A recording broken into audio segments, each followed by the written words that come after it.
les objectifs sont d'apprendre à créer des programmes pédagogiques d'animation. Alors nous, pour les métiers que l'on fait, c'est-à-dire les métiers de l'animation et de l'éducation populaire, la première qualité qu'on demande, c'est quelqu'un qui est passionné, qui est des gens qui ont envie d'aller vers les publics, qui ont envie de partager avec eux, qui ont envie de leur faire avoir une meilleure vie. Il a commencé en 2010, donc je devais avoir 17 ans.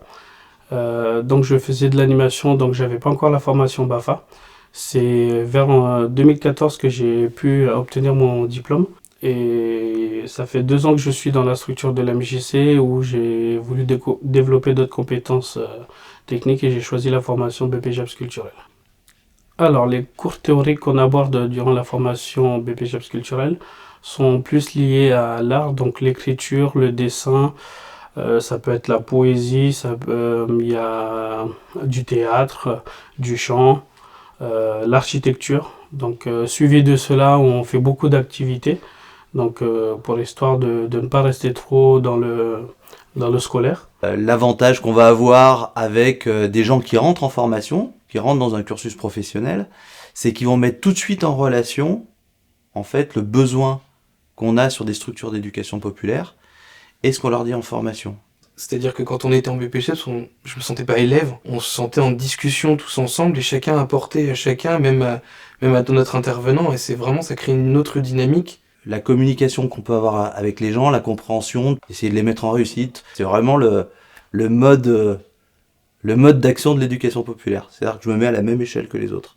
Je cherche pas à les éduquer, je cherche juste à leur donner un moyen de s'émanciper, à multiplier les conditions d'émancipation. C'est vraiment l'essence de notre travail.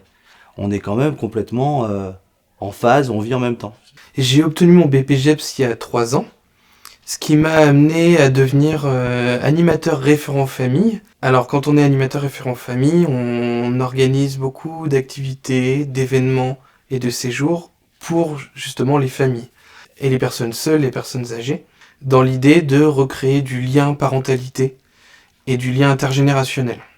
Donc aujourd'hui, je coordonne aussi une équipe d'animation qui va s'occuper de l'aide aux devoirs dans une école. Et ce qui est bien dans le métier que je fais, c'est que je travaille pas tout seul, c'est vraiment un travail que je fais avec les familles. Les apprentis peuvent partir sur des métiers passion, notamment autour de la musique, la danse, le chant.